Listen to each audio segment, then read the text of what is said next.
오케이. 자, 오늘은 그 2022년 대선 출마 선언문 리뷰 최재형 전 감사원장의 대선 출마 선언문 어떻게들 보셨는지 의견 한번 들어보는 시간 가지겠습니다. 항상 제일 먼저 하시던 김규명 씨가 오늘은 안 들어오셔가지고 오늘은 박정훈 씨가 먼저 한번 좀 해주시죠. 자, 최재형 감사원장 선언문 한 일주일 전쯤 했죠. 그때 이제 일주일 전쯤 하고 기자회견 또 1시간 정도 하셨고, 자, 어떻게 들으셨습니까? 소감부터 간단히 얘기해 주시죠. 두 번째나 세 번째로 하면 안 될까요, 지금? 안녕, 애기야. 네. 우리 새 아이의 아빠인 박정훈 씨 항상 있기 때문에 좀 천천히 하시는 걸로 하시고, 박광기 대표님 먼저 살짝 그냥 좀 어떤 인상을 가지고 계신지 좀 해주시죠.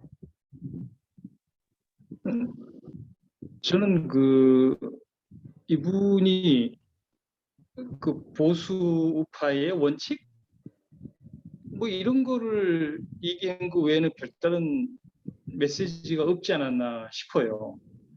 이제 지금 우리가 우리 윤 기자님이랑 이 줌에서 이제 쭉 이제 해왔지만 그 여당 쪽에서 나온 후보들은 뭐 거의 대부분 다가 이제 이 복지라는 명분으로 우리 지금 현재 일어나고 있는 여러 가지 사회 문제에 대한 관리형 이 사회 문제를 해결하는 대책은 아니고 이 사회 문제를 어떻게 그냥 관리할 거냐라는 차원에서 이제 관리하는데 당연히 돈이 들어가니까 뭐 그걸 이제 복지라는 명분으로 뭐 이렇게도 해주겠다 저렇게도 해주겠다 이제 그런 공약들이 많이 지금 나오고 있잖아요. 그러니까 저는 이제 한마디로 얘기하면 문제 해결형이 아닌 사회 문제를 관리하기 위한 뭐 현금 지원형 공약 뭐 이런 걸로 이제 크게 이제 묶여진다고 보고, 그다음에 이제 보수 우파 쪽에서 나오는 후보들의 얘기는 이런 거에 대한 반작용으로 뭐 이 보수의 어떤 원칙만 강조하는 뭐 자유주의, 시장 경제 뭐 이런 쪽에 여기도 이제 마찬가지로 어떤 해결책을 제시하는 게 아니라 그냥 그 반작용에 대한 자유주의 원칙, 보수주의 원칙 이런 거 선에서 지금 모든 공약들이 지금 맴돌고 있다.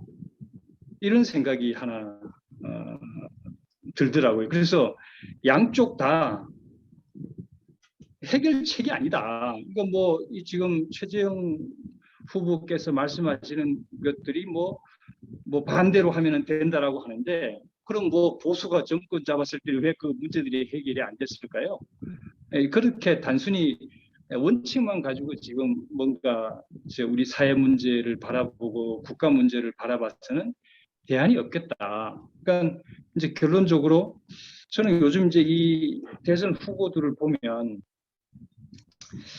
다른 분들은 누가 대통령이 될까, 또 뭐 정권이 교체가 될까, 뭐 이런 거에 뭔가 이렇게 예견을 한다 이러면 저는 정권이 바뀌든 아니면은 누가 뭐 대통령이 되든 현재에 나와 있는 공약이나 이런 대선 주자들의 메시지를 보면 실패한 대통령이 예견된다.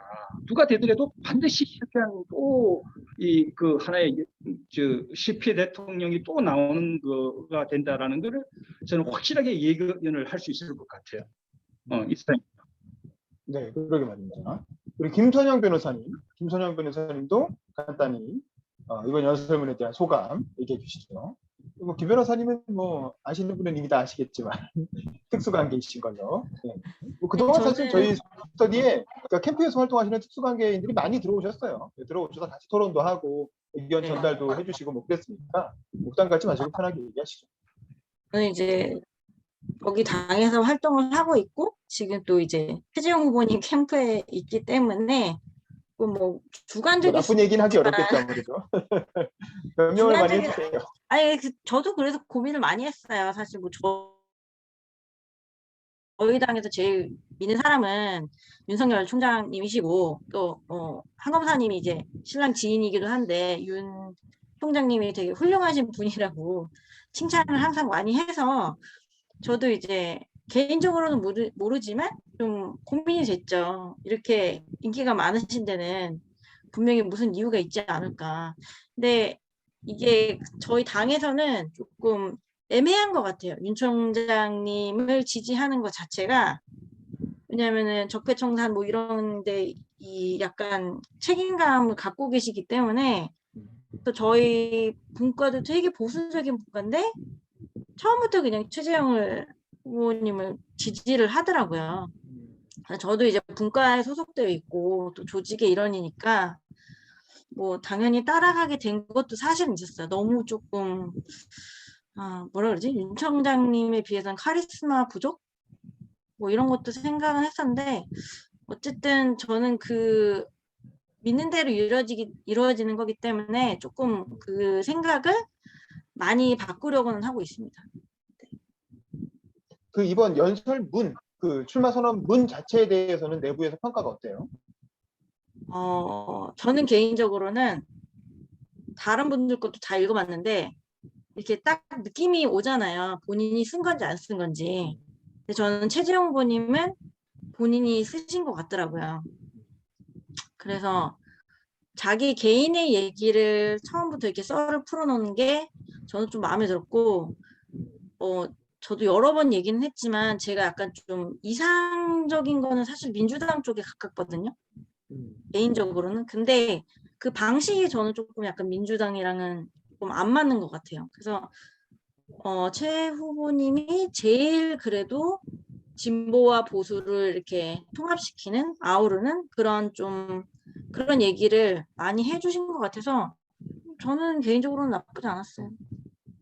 알겠습니다. 우리 박광기님은 지금 이제 말씀 가능하신가요? 자, 박광기님 저거 키시고 어떻게 들었는지 소감 얘기해주세요. 박정우님, 박광기 대표님 말고 박정우님 저거 키시고 소감 얘기해주시죠. 네, 저는 개인적으로 되게 기대를 많이 했는데요. 실망이 많이 컸고요. 흑이면 흑, 백이면 백, 너무 솔직하셨다. 이런 생각이 들었습니다. 그리고 마스크 벗은 모습을 처음 뵀는데, 윤석열 후보처럼 그런 카리스마 같은 것도 없고, 저는 뭐 어제 그 초선 모임의 발언도 있지만, 너무 오해를 사시는 발언을 해서, 이게 어제 발언은 중도합장 뭐였죠? 어제 수업 어제요? 뭐였죠? 어제 그 초선 모임에서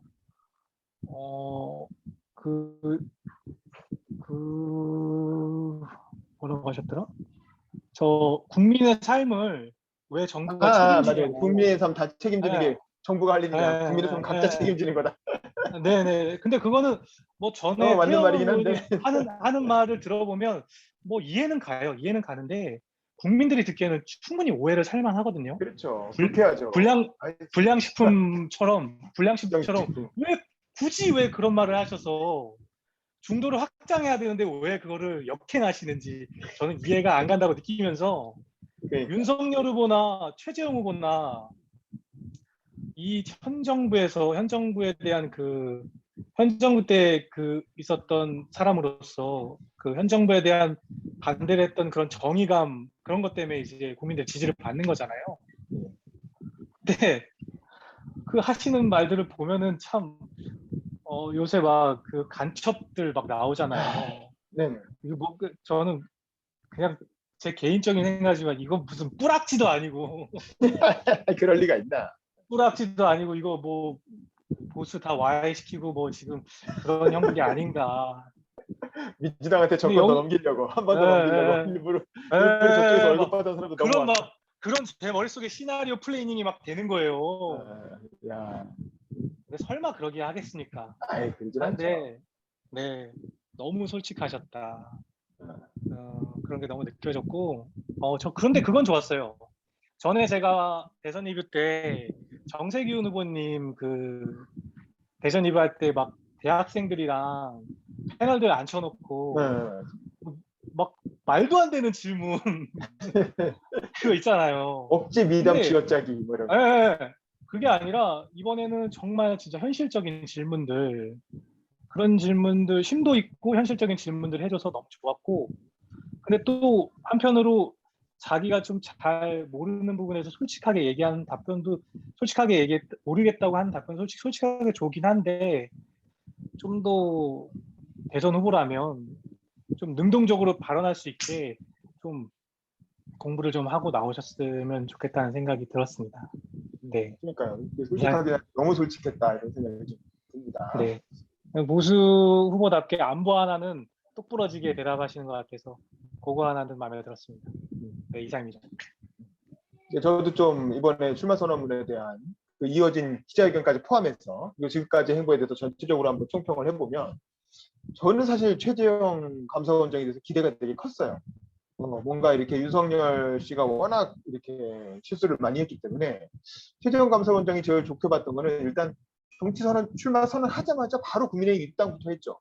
저는 그런 태도가 되게 클리어하고 예측 가능성을 부여하기 때문에 좋다고 봤거든요.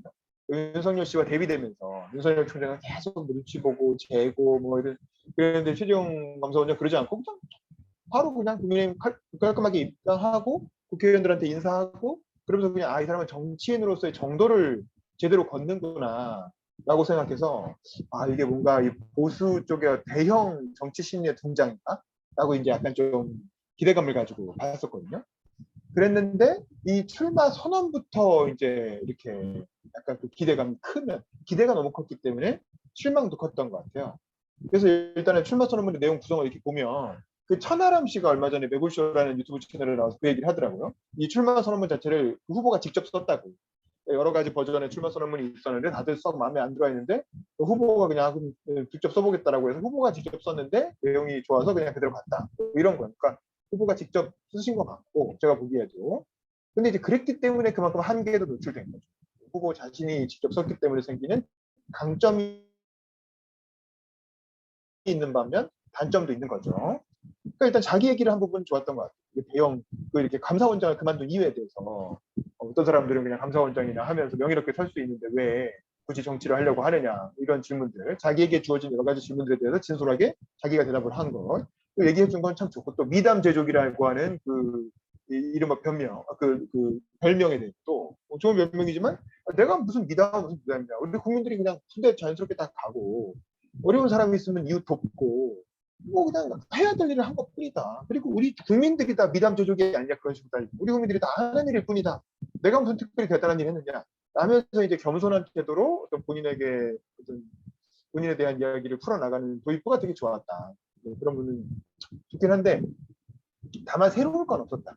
이미 다 언론에 소개된 내용들이 있고 뭐 감사원장 하면서 뭐 정부랑 갈등을 빚은 거 뭐 탈원전에 관해서 뭐 이런 것들 다 이미 나온 얘기들이다. 사실은 대선 출마 선언문에서 뭔가 기존에 나오지 않은 어떤 본인의 내면의 어떤 복잡한 그런 걸 조금 더 얘기를 했으면 좋았을 텐데 그런 게 좀 아쉬웠고 그리고 어쩌면 전체적으로 문재인 정부에 실망하고 문재인 정부를 비판하는데 초점을 뒀다는 상당 분량을 할애했다는 점에서는 최재형 그 검사원장이나 윤석열 검찰총장이나 비슷하죠. 그런 면에서 차별할 수 있는 포인트를 놓쳤던 것 같아요. 그리고 노동개혁이나 연금개혁 같은 미래를 조금 얘기하긴 했지만 전체적으로는 미래 비전보다는 어떤 과거에 대한 회고적인 평가가 많았고 현 정부에 대한 평가.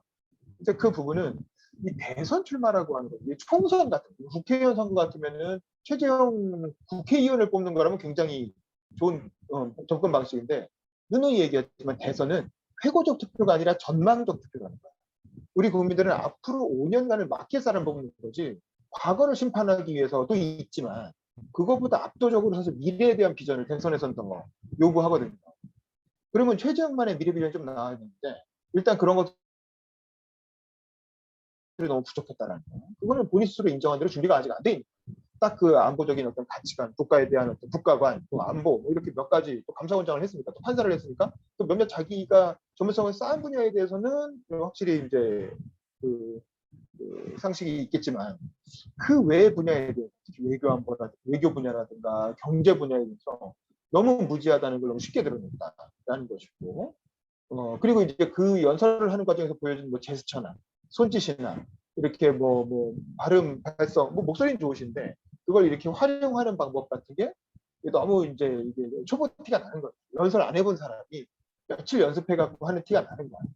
그러니까 너무 단순하고 어색하고 좀 소박하고 그런 거죠. 그래서 이 대통령은 그래도 최고의 정치인인데 대한민국 최고 수준의 정치인을 뽑는 자리인데 너무 좀 그런 면에서는 준비가 안 됐다. 차라리 스피치 그 코치라도 붙여가지고 그러니까 그 원희룡 지사는 스피치 코치가 붙어졌다고 하더라고요. 그래서 원희룡 지사 대선 출마 선언 보면 그래도 능숙하게 하거든요. 정치를 오래 한 분이기도 하지만 그 스피치라도 코치라도 붙여서 하면 조금 더 나아지거든요. 그런 노력을 과연 하셨는가 싶기도 하고 그다음에 이제 최재형 감사원장의 그 이후에 기자회견에서도 그렇고 약간 좀 하게 하는 부분들 예를 들면 경제 문제에 대해서 초질과 처음부터 끝까지 계속 자기가 정치 시작한 지 얼마 안 돼서 준비가 안 됐다는 얘기 계속 처음에 한 번, 두 번은 그냥 그런가 보다 하는데 거의 모든 질문에 대해서 다 그렇게 얘기해 버리니까 이거 준비 안 됐으면 도대체 대선 왜 나온 거냐. 그 자리에서 기자까지 그렇게 질문하잖아요. 그 자리에 앉은 기자분들도 아니 이렇게 계속 준비가 안 됐다고 하시면 도대체 대선을 왜 나오신 겁니까? 라고 그런 생각이 들 수밖에 없다. 이런 얘기를 할 수밖에 그 야마가 다 그렇게 뽑힐 수밖에 없는 거죠. 그러니까 좋은 연설문의 내용이 다 죽어버렸어요.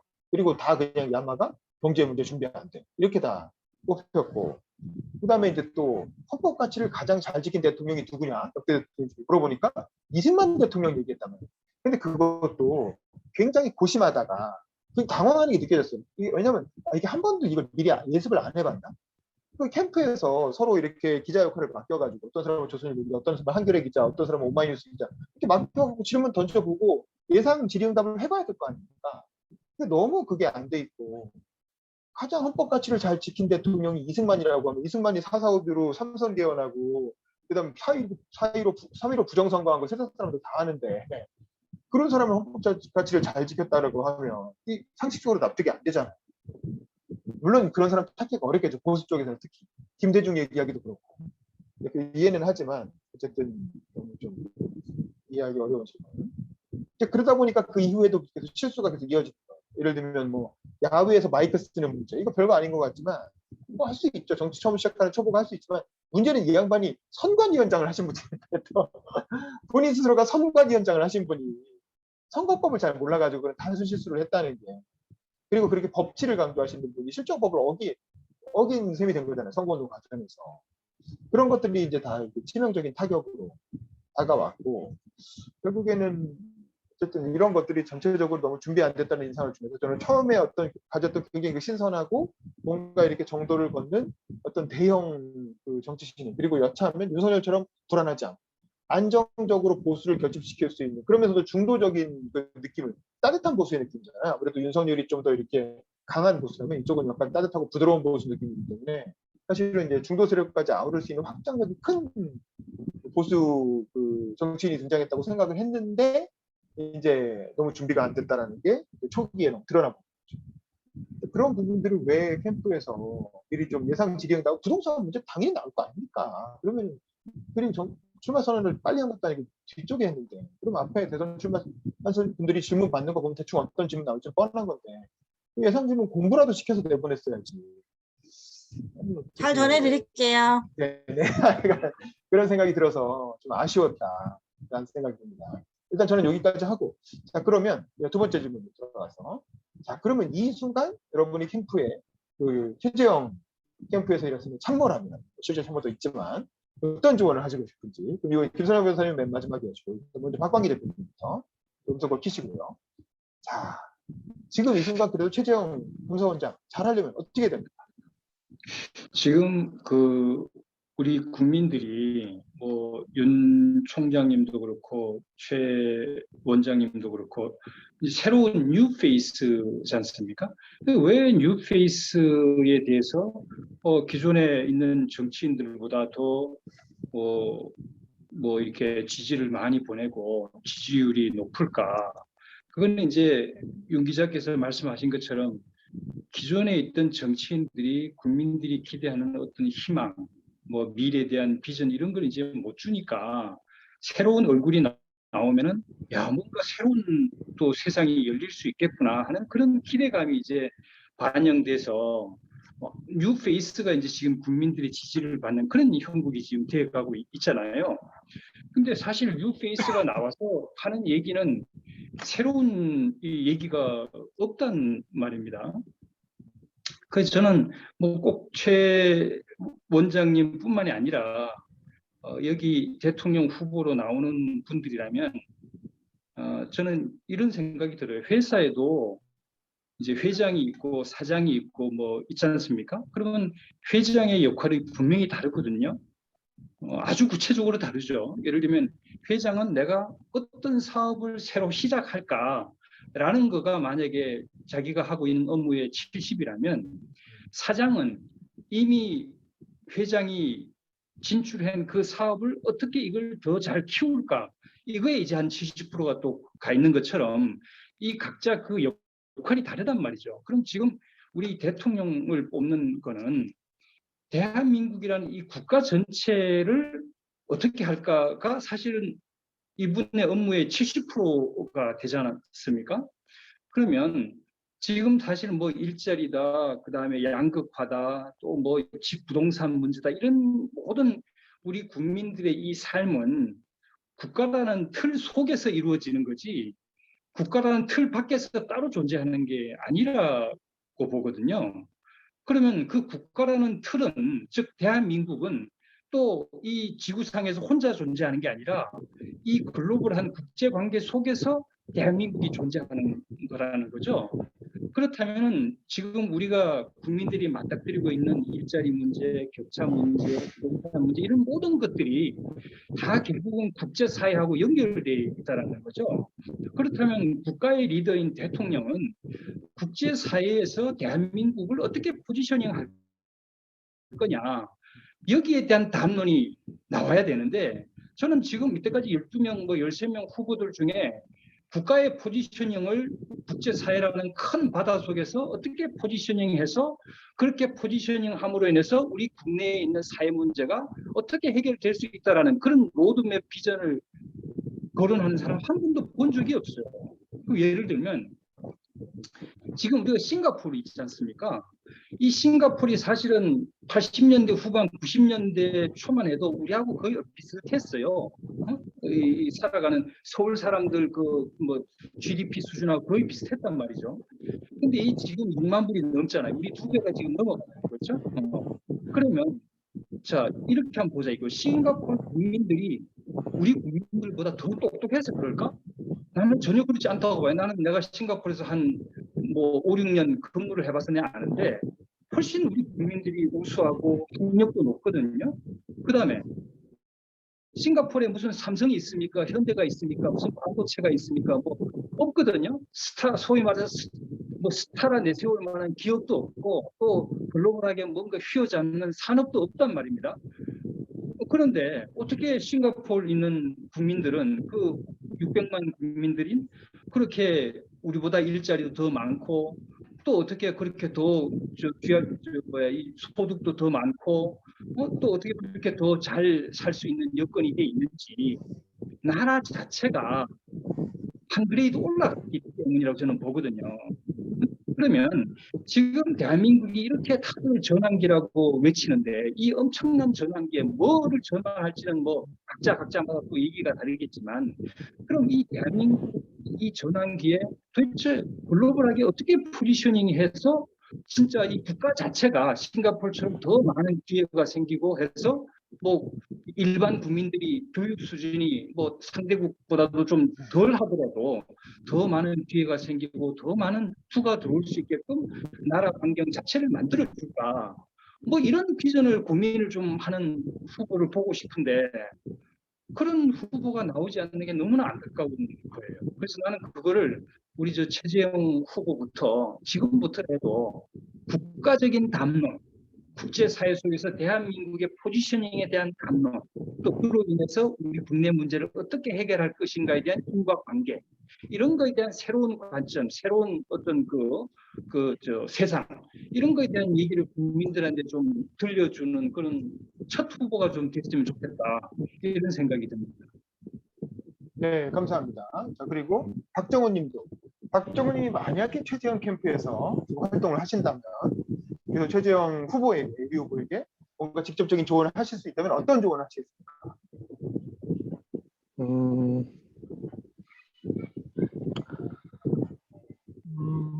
저는 참 최재형 후보님의 이미지는 참 뭐랄까 좀 청렴결백한 그런 공직자 이미지거든요. 네. 그 이미지를 좀 잘 살려서 중도 표심 공략을 집중적으로 하셨으면 뭐 발언이라든지 행보라든지 그 승리의 키워드는 뭐 여당이나 야당이나 중도층을 잡는 건데 지금 역행하는 발언을 계속하고 계세요. 오히려 보수를 결집하려고 하는데 중도층을 잡아야 된다고 생각하거든요. 비록 나이는 있으시지만 뭐 박정희 대통령 때 시절 때 파티에 뭐 참여했을 정도로 그 연배가 있으시지만 저는 뭐 생물학적으로 젊다고 그게 다가 아니라고 생각합니다. 젊은 정치 하시다고 생각할 수 있어요. 뭐 나이는 많으시지만 충분히 젊은 친구들의 생각들을 많이 듣고 또 아무튼 이 현 정권에서 감사원장을 하셨잖아요. 그러니까 뭐 현 정부라든지 여당이라든지 야당이라든지 그런 걸 떠나서 중도 표심을 집중할 수 있는 그 중도 표심을 잡아올 수 있는 그런데 집중하셨으면 그러면 승산이 있지 않을까 봅니다. 네, 이상입니다. 네, 저도 뭐 비슷한 생각인데 지금 되게 안타까워요. 그러니까 윤석열, 최재형 빅2잖아요. 그 빅2 후보가 둘 다 안보 보수로 가고 있어요. 이게 참 근데 윤석열은 그럴 수 있어요. 사실 근데 윤석열도 그렇게 하면 안 되는데 어쨌든 뭐 본인이 원래 검사 출신이고 하니까 그럴 수 있죠. 그러면서 둘 다 친박 세력에게 어필하는 정치를 하고 있어요. 그러니까 이미 이 이준석 현상이 등장하면서 이준석이 이렇게 관뚜껑에 못을 다 박았거든요. 친박에 대해서 관뚜껑에다 못을 박았는데 그 못 박은 관뚜껑을 서로 뜯어내고 있는 거야. 이 두 양반이. 그러니까 너무 안타까운 거예요. 우리나라가 어떤 그런 과거의 잘못된 선행으로부터 어떤 이렇게 극복하고 단절하고 그 탄핵의 강을 건너서 뭔가 개혁 보수, 또 새로운 보수로 나아갈 수 있는 길을 어쨌든 이렇게 가고 있었는데 그걸 도로 다시 이렇게 가뚜껑 다시 뜯어내가지고 좀비를 살리고 있는 그런 상황인 거죠. 그러니까 두 분 다 중도층에 대한 공략이 너무 없어요. 오히려 윤석열 총장은 처음에 우리가 이번에 정승국 교수 노동개혁 정승국 교수 이런 사람들도 만나고 하면서 이분이 약간 중도 노선을 가려고 하나라는 뉘앙스를 좀 풍기기라도 했는데 최재형 원장은 그런 것도 없어. 그러면서 너무 그냥 정통 보수, 안보 보수 행보만을 얘기를 해버리니까 이분이 그냥 너무 준비가 안 됐고 근데 그 나이대의가 가지고 있는 그런 어떤 나이브한 애국심 저는 그 나이브하다고 생각을 하거든요. 그러니까 애국심이라는 게 그냥 뭐 국기에 대한 맹세 열심히 하고 애국가 흘러나오면 자연스럽게 뭐 감동하고 이게 아니라 저는 진정한 애국심은 대한민국에서 잘 아는 거라고 생각해요. 대한민국이 왜 좋은 나라인가? 저는 우리 청년들도 애국심이 있다고 생각하거든요. 저는 우리 젊은 친구들 대한민국에서 굉장한 자부심을 갖고 있다고 생각하는데 왜냐하면 자부심을 가질만 하기 때문에 자부심을 가지는 거예요. 단순히 내가 태어난 나라여서가 아니라 내가 태어난 나라, 이 대한민국에서 존중받을 만한 그런 업적을, 그런 성취를 이룬 나라기 때문이라는 거예요. 근데 이렇게 얘기하면 이제 보수나 나이 드신 분들은 그래 우리가 어렸을 때 얼마나 가난했는데 이만큼 먹고 그게 아니에요. 먹고 사는 건 젊은 친구들은 먹고 사는 건 당연한 거야. 근데 그것뿐만 아니라 북한하고 비교해봤을 때 또 중국하고 비교해봤을 때 굉장히 높은 민주주의 수준 그리고 하고 싶은 말을 자연스럽게 할 수 있고 무엇이든지 하고 싶은 생각을 표현할 수 있고 그리고 또 그걸 단순히 글이나 말뿐만 아니라 문화 예술로까지 펼쳐낼 수 있고 그리고 다양한 산업을 만들어낼 수 있고 그런 자유 그 요즘 요번에 그 올림픽 나가서 그 경기하는 선수들도 안산 선수도 그렇고 김연경 선수도 그렇고 다 당당하고 그러니까 그 친구들이 무슨 국영수 열심히 공부한 친구들 아니잖아요. 그냥 운동만 한 친구들인데도 그 세대가 가지고 있는 그런 당당함이 있거든요. 저는 좀 그런 면에서 최재형 원장님이 애국심이라고 하는 것은 그냥 내가 태어난 공동체에 대한 맹목적인 충성심, 맹목적인 사랑 그게 아니라 내가 왜 이 대한민국이라고 하는 공동체를 사랑하는가에 대한민국이 이런 정치라는 거에 대해서 정말 제대로 집시했으면 좋겠고, 근데 한쪽만 보지 말고, 근데 지금 보면 다 애국심 강조 절반만 보고 있어요. 민주당 쪽은 민주당제로 김대중과 노무현의 대한민국만 보고 있고, 보수 쪽은 국민의힘 쪽은 이승만과 박정희의 대한민국만 보고 있는 거야. 그래서 제가 왜 오죽하면 이번에 책을 내지 않습니까? 강의를 만들지 않았습니까? 대한민국을 만든 대통령들. 그게 뭐냐면 이승만, 박정희, 김대중, 노무현이 다 이어달리기를 한 거예요. 그러면서 다 각자가 서로 대한민국의 부족한 점을 메꿔가면서 지금의 대한민국을 만들어낸 거야. 저는 그래서 우리나라 아까 박정훈님이 잘 쓰셨어요. 싱가포르이 왜 그렇게 잘 됐느냐? 이관유 보유국이라 그렇다. 저는 대한민국은 이승만, 박정희, 김대중, 노무현 보유국이었다고 생각해요. 그분들 하나하나가 다 대한민국을 한 단계씩 업그레이드 시켜왔어. 그래서 사실 지금의 우리가 이렇게 자랑스럽게 느끼는 대한민국이 된 거거든요. 근데 이제 그 이후 대통령들은 좀 실망스러웠죠. 근데 어쨌든 그래도 나름대로 대한민국 대통령들 하나하나가 굉장히 뛰어난, 그 시대를 대표하는 뛰어난 인물들입니다. 그리고 나름의 비전을 가지고 그 비전대로 나라를 만들어 온 거예요. 그래서 저는 최재형 원장님이 조금 더 대한민국에 대해서 애정을 가지고, 저는 그런 거 예를 들면 현충원을 방문하더라도 이승만, 박정희만 찾아갈 게 아니라 김대중, 김영삼 묘역도 다 찾아봤고, 그리고 봉화마을 가서 노무현 대통령 묘역에도 가서 참배하고, 5.18 묘역도 당연히 가고, 제주 4.3도 가고, 부마 항쟁도 가고, 그렇게 또 서울에 전태일 기념관 있잖아요. 청계천 가면 전태일 기념관도 한번 가서 거기도 참배하고, 그러면서 이제 대한민국을 구성하고 있는 다양한 요소들을 다 두루 살피는 그런 대선 후보가 되셨으면 좋겠고, 그러면서 중도층을 하나하나 공략해 나가면서 중도층 진보 진영에서 하는 얘기도 잘 듣고, 이런 점은 일리가 있고 이런 점은 잘못됐다라고 얘기를 한다든가, 예를 들면 문재인 정부에서 뭐 탈원전은 잘못했지만 52시간제 같은 거는 뭐 잘한 거라든가, 최저임금 인상의 방향은 좋았는데 속도가 너무 빨랐다라든가, 그런 식으로 하나하나 합리적으로 정리를 해나가면 되는데,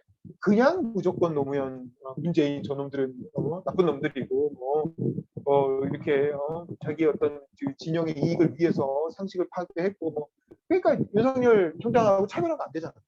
윤석열 총장하고 차별화가 안 되면 최재형한테는 기회가 안 오거든요. 그래서 이건 본인이 잘 되기 위해서라도 더 중도 행보를 강화하셔야 된다, 이런 말씀을 드리고 싶고, 그리고 또 하나는 솔직히 말하면 이번에 대통령 되기 어려워요. 이번에 대통령 될 거라고 생각하지 마시고, 저는 윤석열 씨도 마찬가지인데 차라리 일단은 국회의원부터 하시라. 잘 기다렸다가 재보궐선거 어디 뜨면 일단 국회의원부터 먼저 하시고, 그리고 정치를 좀 배운 다음에 다음 대선을 목표하시고, 다음 대선. 저는 잘 준비하면 다음 대선에는 굉장히 좋은 대통령 후보가 되실 수 있다고 봐요. 근데 꼭 이번에, 그 윤석열도 마찬가지고, 꼭 이번에 해야 된다는 생각으로 무리하면, 안철수도 그랬잖아요. 꼭 이번이 마지막 기회인 것처럼 항상 처음 대선 나오신 분들이 다 그런 식으로 무리를 해. 그러다가 결국 좋은 기회를 다 놓쳐. 근데 그러지 말고 차라리 차분하게 정치 경험을 쌓고 배운다는 생각으로, 그렇게 이제 이번보다는 다음을 목표로 한다고 생각하고, 이번은 그냥 일종의 한번 이렇게 경험치를 쌓는 정치인으로서 그런 기회로 활용하시면 오히려 마음을 비우면 운 좋은 기회가 올 수도 있고, 그렇지 않더라도 이번 기회를 잘 활용해서 다음에 한번 정말 좋은 정부를 이끄는 지도자가 될 수도 있다. 그래서 좀 더 마음을 비우시고 이번보다는 생각하고 한번 대선 행보를 한번 해보시면 어떨까, 그런 조언을 드리고 싶네요. 자, 그럼 우리 김선영 변호사님 마지막으로 어떻게 느끼셨나요? 그럼 이번에 대통령이 누가 되는데요? 그러니까 홍준표나 유승민 중에서 미르라고 하세요. 원희룡이 있으니까 지금 국민의힘 안에서는 기존에 있는 대선 주자들을, 물론 이제 경선 과정에서 자연스럽게 그렇게 되겠죠. 근데 어느 정도 되면 토론도 해보시고 하다가 안 되겠다 싶으면 기존 대선 주자랑 단일화를 하시던가 그렇게 하고, 그것도 예를 들면 뭐 유승민 정부에서 국무총리를 하실 수도 있는 거잖아요. 그리고 국회의원도 하고, 그래서 다시 다음번 대선 도전할 수도 있는 거고. 근데 이게 꼭 이번에 당에서는 홍 의원님이 그렇게 인기가 많지가 않으시니까 조금 안 나왔으면 좋겠다라는 얘기도 있는 것 같아요. 홍 의원님한테. 홍준표. 네, 그럼 오히려. 유승민은? 유 의원님은 솔직히 별로 관심 바뀌고 다들. 그래? 아예 관심 받게. 아이고.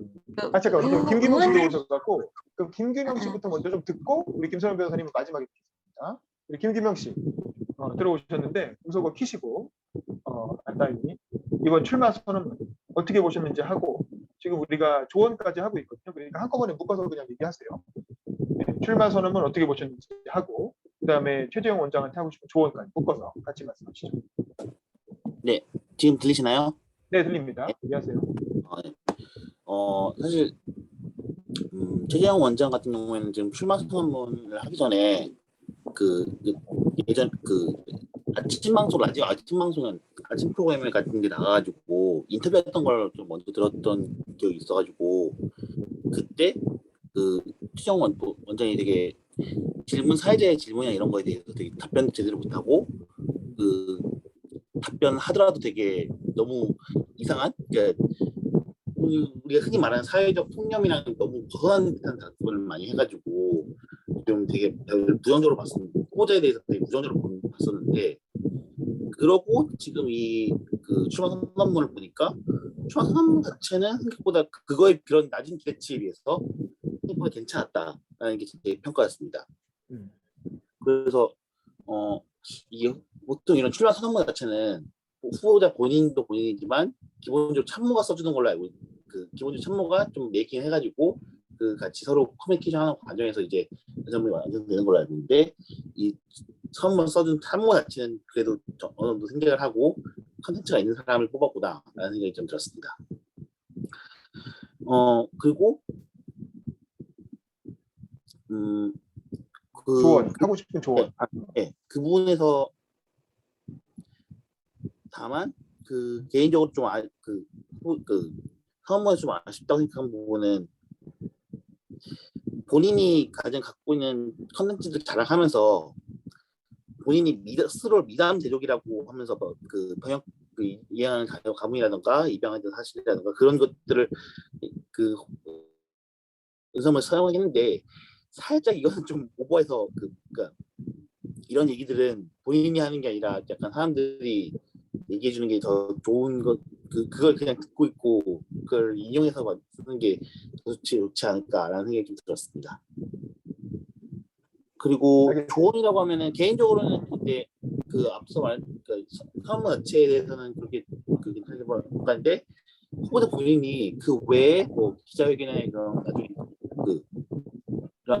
방송이나 이런 데서 말할 때 너무 준비가 안 됐다고 말한다거나 아니면은 그렇지 않으면은 너무 극우적인, 그러니까 개인적으로 대표적인 게 그러니까 이 컨셉인 건 진지한 건지 모르겠는데, 뭐 헌법을 잘 지킨 대통령을 이승만이라고 말한 것도, 아니 이승만 대통령을 좋아할 수 있어요. 근데 그러면은 그 좋아하는 이유를 헌법을 잘 지켰다고 말하는 게, 대한민국 헌법은 전문에서 이승만 대통령을 내쫓은 혁명을 기치한 건데, 그런 얘기를 한다는 그런 스타일 자체가 후보자 본인이 좀 약간 이게 말이 안 맞는다는 걸 좀 알고 좀 공부를 해서 하고, 그러니까 유튜브가 아니라 극우 유튜브에서 벗어나서 좀 다른 공부를 좀 하고 출마하셔야 되지 않을까 하는 생각이 좀 들었습니다. 네, 이상입니다. 네, 자 마지막으로 김선영 변호사님 소감을 주시죠. 되게 소중한 얘기 감사하고요. 제가 이제 조만간 기고를 하나 해야 되는데 여러분들이 해주신 얘기를 다 이렇게 해갖고, 네, 최호비 후보님에 대한 좋은 얘기는 뭐 그런 거, 좋은 얘기 그런 기고를 하나 쓸 때 윤 기자님이랑 박 사장님이랑 이렇게 여러분들이 해주신 얘기를 다 이렇게 잘 참조해서 하도록 하겠습니다. 저는 최 후보님한테 바라는 거는, 저도 아직 못 뵀어요. 못 뵀고 이제 밑에 이제 조대한 수석님이랑 천영 수석님 이제 들어오시고, 율천에 이제 우창록 변호사님 새로 들어오셔갖고. 주대환 수석님 들어오셨다고요? 네, 네, 네, 그 시민을 위한 한국현대 예전에 조대환 수석님이랑 그다음에 거기로 천영 외교부 차관님이 네, 들어오셨고, 알아요. 그다음에 우창록 율천 설립자 대표 변호사님도 되게 들어오셔서, 저는 그냥 딱 의원들 색깔을 보면은 그 후보의 특성이 딱 드러나는 것 같아요. 뭐 유승민 후보님 보면 딱 그게 드러나고, 또 뭐 윤 총장님 보면은 이제 아주 다선에 세신 분들이 많이 들어가 있고, 장제원 의원님 이런 분들, 저희는 약간 색깔이 딱 그냥 정해져 있는 것 같아요. 그래서 저는 다 너무 훌륭하신 분들이고, 약간 결이 최 후보님이나 제가 추구하는 바람도 되게 잘 맞는데 저는 바라는 거는 정권을 교체하기 위해서는 좀 더 에너지랑 카리스마가 필요하지 않을까. 그래서 누가 되게 좋은 얘기를 해주셨어요. 착해서는 절대 대통령 못 된다고. 착한 사람이 대통령 되는 거는 본 적이 없다고. 그래서 조금 더, 그러니까 뭐 이재명 지사님이나 아니면은 홍준표 의원님처럼 좀 센캐로 나가도 되지 않을까 싶은데 모르겠어요. 그거는 이제 본인 그 성향이 있기 때문에 옆에서 저희가 엄청 그 단수를 해야 될 것 같아요. 그래서 윤 기자님이나 뭐 박 사장님이 해주신 그런 조언을 제가 다 적어놨거든요. 다 적어서 바로바로 이렇게 전달을 하도록 하겠습니다. 좋은 의견 주셔서 감사합니다. 네. 우리 박정훈님도 우리 끝나기 전에 소감 한번 짧게 얘기해 주실까요? 아, 네. 너무 잘 들었고요. 아까 그러면은 아까 뭐 대통령 누가 나와야 되냐고 아까 김 변호사님이 얘기하셨잖아요. 저는 이대로 가면 필패고 국민의힘이 필패. 네. 그냥 준수톤이 나가는 게 낫겠다. 진스톤은 이번에 나이가 안 되잖아요. 네. 나이가 안 되지만 진짜 대안이 그것밖에 없다. 저는 국민의힘 당원으로서 전 그렇게 생각합니다. 그럼 뭐 한번 건너뛰는 거지. 네, 우리 이상입니다. 알겠습니다. 박광기 대표님도 저거 키시고 소감 짧게 부탁드립니다. 김 변호사님이 아까 최재형 후보님 캠프에서 일하시는 캠프, 네, 아, 맞습니다. 그 진짜 말씀을 해주셨으면 좀 좋은 얘기를 많이 해줄 걸 너무 제가 비판만 했나? 아닙니다, 아닙니다. 좋은 시간 되겠습니다. 감사합니다. 네네. 그다음에 규명 씨도 늦게 들어오셨는데 짧게 소감 얘기해 주십시오. 이번에 또 뭐 이렇게 그 정리해서 글도 올리셨더라고요. 네, 사실 정작 오늘 그 얘기를 글을 올려놓고 오늘 잠깐 시간을 못 봐가지고 늦게 들어왔는데 늦게 들어온 점에서 저는 다시 한번 죄송하다는 얘기 말씀드리고 그 개인적으로는 그 전에 윤석열 그 후보도 그렇고 최재형 후보도 그렇고 그러니까 전 개인적으로 좀 그 생각이 있어요. 그러니까 어찌됐든 문재인 정부에서 일을 하다가 자리를 박차고 나온 관료 출신 이 주자들이 야당의 야권의 지금 대선 후보 1, 2위가 된 거잖아요. 저는 이 지점은 되게 그러니까 물론 사람들이 그분들에게 지지를 하는 이유가 그냥 이 문재인 정부가 싫어서라는 건 알겠는데 그게 왜 굳이 그러니까 꼭 그러니까 이런 식으로 그 정치권이 그거를 그렇게 싫었으면은 단순히 그러면 야권의 야당 당대표 그러니까 차라리 이준석 같은 인물이 1, 2위 들어가야 되는 거지. 그 기존의 정치권을 하지 않고 관료 출신인 분들이 그러니까 관료 출신이고 그렇게 정치적 색깔을 그렇게 드러내지 않아야 되는 것을 하는 분들에게 여론이 가야 되는 현실 자체가 개인적으로 좀 약간 한국 사회가 좀 모두가 좀 약간 고민을 해봐야 되는 문제라고 저는 개인적으로는 생각을 하고 있습니다. 그리고 그러니까 이준석 대표도 그렇고 기본적으로는 야권 1, 2위 적어도 1, 2위 안에는 적어도 지금 여당 같은 경우에는 뭐 이재명 지사가 포퓰리스트나 이런 욕을 많이 먹지만 그래도 당 안에서 당 활동하는 정당인 출신인 거잖아요. 어찌됐든 성남시장을 하기 전에도 그런 분이 어찌됐든 당 활동을 하면서 정치인으로 성장하는 게 더 중요하지 않을까라는 생각이 들고 뭐 어찌됐든 지금 이분이 1, 2위 안에 들어와 있으니까 뭐 그거는 차치하더라도 네 그거랑 별개로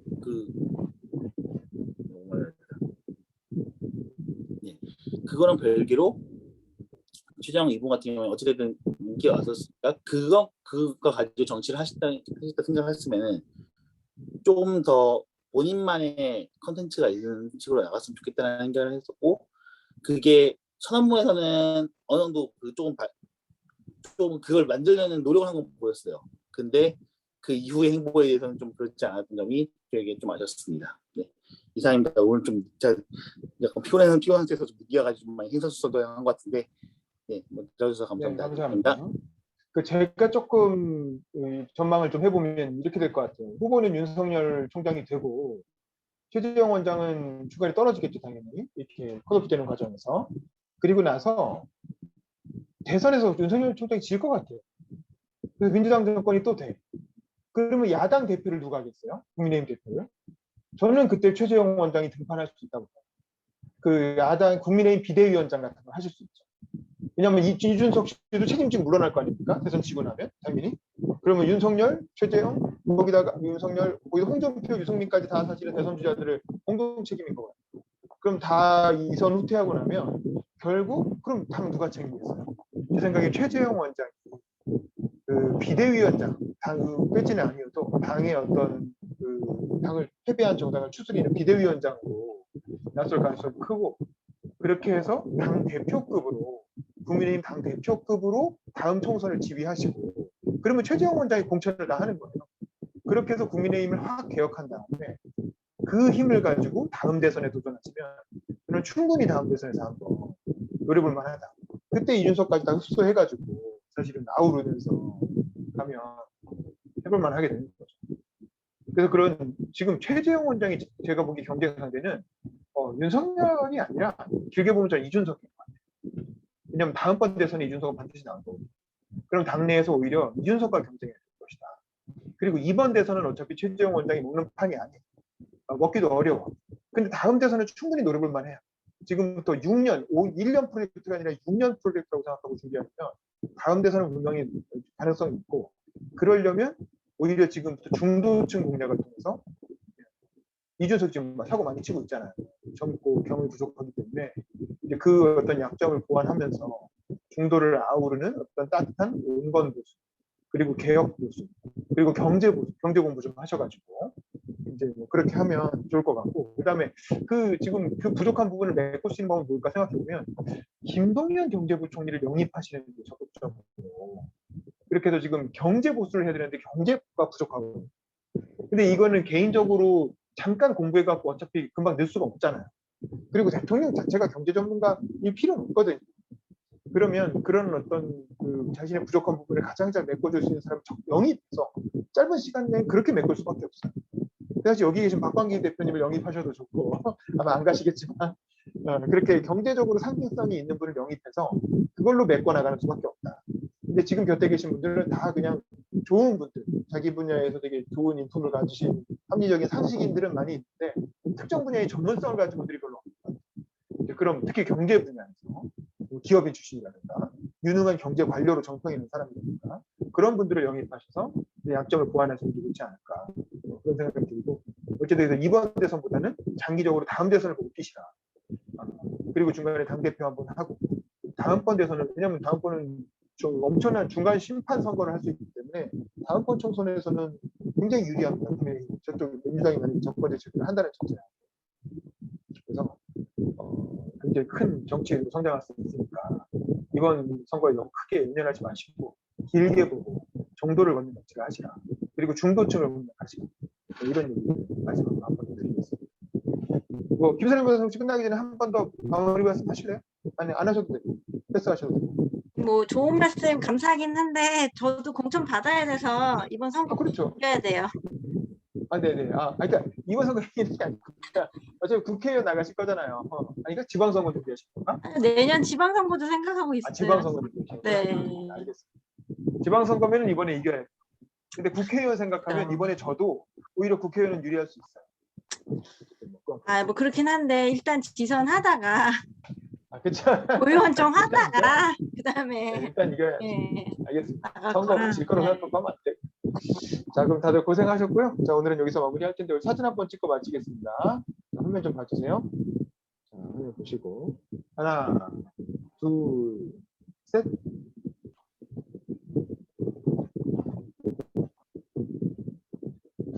이게 잘 모르겠어. 이게 된 건지 안 된 건지. 된 것 같네요.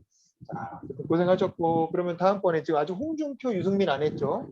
우리 허경 형은 모르겠고요. 그러니까 그런 분들 할 때 또 뵙도록 하겠습니다. 네, 감사합니다. 수고하셨습니다. 감사합니다. 네, 고맙습니다. 바이바이. 고생했습니다.